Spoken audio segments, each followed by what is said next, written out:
Hi అండి, welcome to పశు సంపద సంరక్షణ యూట్యూబ్ ఛానల్. మనం ఈరోజు పాడి పశువులలో ఈనిన తర్వాత వచ్చే వ్యాధుల గురించి మాట్లాడదాం. సాధారణంగా పశువు ఈనిన తర్వాత అది ఈనిన వెంటనే శారీరక మరియు ఆరోగ్య పరిస్థితుల దృష్ట్యా, దాని మేత దృష్ట్యా, పాలు ఎక్కువగా ఇచ్చే పరిస్థితుల దృష్ట్యా కొన్ని రకాలైనటువంటి వ్యాధులకి గురి కాబడుతుంది. అయితే అలాంటి వాటిలో ముఖ్యంగా ఒక 5 వ్యాధుల గురించి మనం ఇప్పుడు చర్చిద్దాం. First of all, milk fever లేదా పాల జ్వరం. ఇది ప్రతి రైతుకి కూడా మ్యాక్సిమం అవగాహన ఉన్నటువంటి డిసీజ్. ఈ పాల జ్వరం ఎందుకు వస్తుంది, ఏ పశువులో వస్తుంది?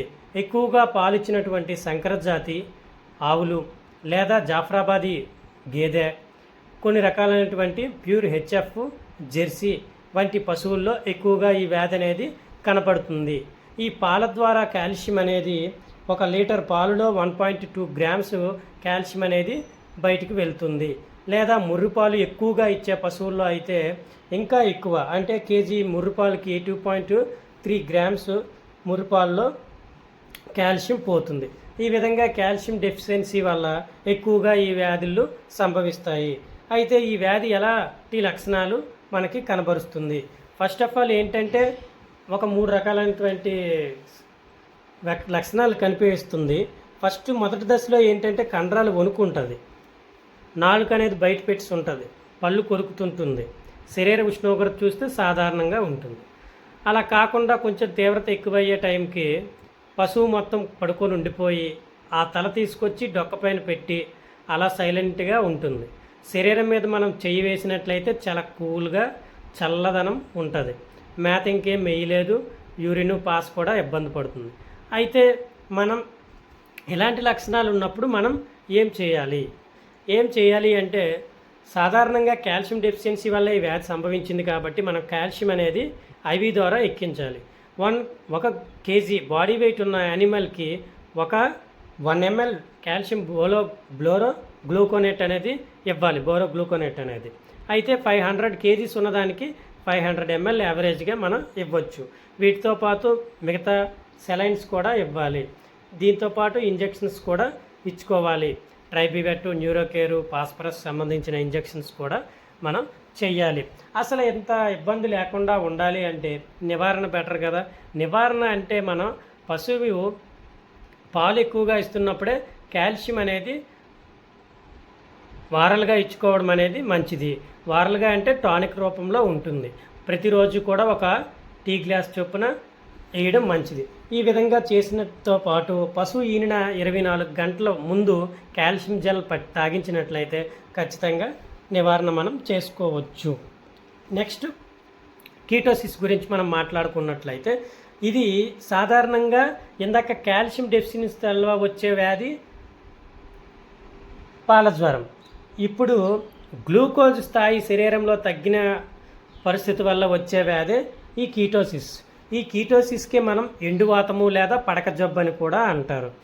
సాధారణంగా పశువులలో మేత అనేది తగ్గినప్పుడు లేదా ఎక్కువ పాలు ఇచ్చేసి మేత లేదా దానాలు తగ్గించినప్పుడు ఈ వ్యాధిని మనం ఎక్కువగా చూస్తుంటాము. అయితే ఇవి ఎలాంటి లక్షణాలు చూపిస్తాయి ఈ పశువులు అంటే, కీటోసిస్ వచ్చిన పశువులు అంటే, దానా తినవు, ఎండుగడ్డి తింటాయి, పాల దిగుబడి తగ్గిపోతుంది, చర్మం అనేది నిగారింపు అనేది కోల్పోతుంది. తర్వాత మన తాలూకా పేడ మనకు చూసుకున్నట్లయితే పొడిగా ఉండి శ్లేష్మంతో కూడి ఉంటుంది. మోస్ట్ ఇంపార్టెంట్ సిమ్టమ్ అంటే లక్షణం ఏంటంటే, దాని నుండి వచ్చే శ్వాస, పాలు, మూత్రము, తీపి వాసన వస్తుంది. క్రమేపీ అలా వదిలేస్తే నరాల బలహీనత వచ్చి అలా గుండ్రంగా తిరగడం, జోక్కొని నడవడం, తరువాత తలని నేలకి లేదా గోడకి కొట్టుకోవడం అనేది చేస్తుంది. అయితే దీనికి మనం ఏం చేయాలంటే, గ్లూకోబూస్ట్ తాగిపించాలి, ఎక్కువగా సెలైన్స్ వాడాలి, గ్లూకోజ్ని ఇవ్వాలి. తర్వాత కొన్ని రకాలైనటువంటి ట్రీట్మెంట్ ఇంజెక్షన్స్, ట్రైబివెట్, న్యూరోకేర్ వంటి ఇంజెక్షన్స్ కూడా మనం ఇచ్చినట్లయితే ఈ డిసీజ్ని తగ్గించవచ్చు. అయితే నియంత్రణ బెటర్ కదా. నియంత్రణ ఏం చేయాలి అంటే, ప్రతి 2 నుంచి 5 లేదా 3 లీటర్ల పాలకి మనం 1 కేజీ దానాన్ని అదనంగా ఇవ్వాలి. అలా అదనంగా ఇచ్చినట్లయితే ఇలాంటి గ్లూకోజ్ లెవెల్స్ తగ్గకుండా పశువు అనేది చాలా ఆరోగ్యంగా ఉంటుంది. అయితే ఇలాంటి డిసీజ్తో పాటు మనం ప్రొలాప్స్, గర్భాశయ ఇన్ఫెక్షన్స్, గర్భాశయం ఇన్ఫెక్షన్ లేదా ప్రొలాప్స్ రాకుండా ఉండాలి అంటే మనం ఏం చేయాలి, అసలు ఎందుకు వస్తుంది, ఈనిన తర్వాత గర్భాశయ సంకోచాలు తక్కువగా ఉండడం కానీ, ఈనడానికి కష్టపడినప్పుడు దూడను గట్టిగా బలవంతంగా లాగేయడం, ఇలాంటి విషయాలు, కాల్షియం లోపం వల్ల ఈ గర్భసంచి అనేది బయటికి వచ్చేస్తుంది. ఇలా కూడా రాకుండా ఉండాలని అంటే దానికి సొల్యూషన్ ఒక్కటే, ఏంటి అంటే కాల్షియం అనేది సమృద్ధిగా దానికి ప్రతిరోజు కూడా ఒక టీ గ్లాస్ చొప్పున ఇచ్చినట్లయితే ఇలాంటి ప్రాబ్లం అనేది ఏమీ ఉండదు. ఫ్లోరావిట్ ట్యాబ్లెట్స్ అనేవి హోమియోపతి మెడిసిన్ ఉంటుంది, దాన్ని కూడా మనం వాడచ్చు. నెక్స్ట్ ఇంకా పొదుగువాపులో చాలా రకాలు ఉంటాయండి. సాధారణంగా పొదుగువాపు అంటే క్లినికల్ మ్యాస్టైటిస్, తర్వాత ఇంకా బోల్డ్ రకాలు ఉంటాయి. దాని గురించి కాదు ఇప్పుడు మాట్లాడేది. ఈనిన తర్వాత పొదుగంతా చాలా పెద్దగా అయిపోతుంది. దానికి కారణం ఏంటంటే నీరు చేరుతుంది. అలాంటి సిచ్యువేషన్లో మనం పొదుగు బాగా ఎక్కువైంది, బొడ్డి వరకు వాపు అంటే ఏం చేయాలంటే 3 సార్లు, 2 సార్లు తీస్తాం కదా ఉదయం సాయంత్రం మిల్క్, 3 సార్లు మిల్క్ తీయడం వల్ల ఆ వాపు అనేది కొంచెం తగ్గి శుభ్రంగా ఉంటుంది. లేదంటే అది వాపు అంతా ఎక్కువైపోయి నేలకు రాసియడం, లేదంటే పడుకొని లేగలేకపోవడం, ఇబ్బంది పడడం, ఏదైనా పొడిసేయడం, ఇబ్బంది పడి ఇంకా వేరే వేరే డిసీజెస్ అనేవి ఎంటర్ అయిపోతాయి. అలా కాకుండా ఇలా 3 సార్లు అనేది తీయడం చేస్తే క్రమేపీ ఆ పొదుగు అనేది తగ్గుతుంది. లాస్ట్ది మాయ లేదా మావి పడకపోవడం, రిటర్న్షన్ ఆఫ్ ప్లాసెంటా. ఈ ప్లాసెంటా ఎందుకు పడదండి? శరీరము బాగా వీక్ అయిపోయినప్పుడు, శరీరానికి కావలసినటువంటి పోషణ లేనప్పుడు ఏం చేస్తుంది, ఇంకా బలం ఏమి ఉండదు శరీరంలో.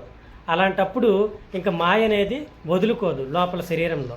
ఆ వదులుకుపోవడం వల్ల అలాగా ఉండిపోద్ది. అయితే 24 అవర్స్ వరకు చెయ్యిలు పెట్టి మాయని తీయకూడదు.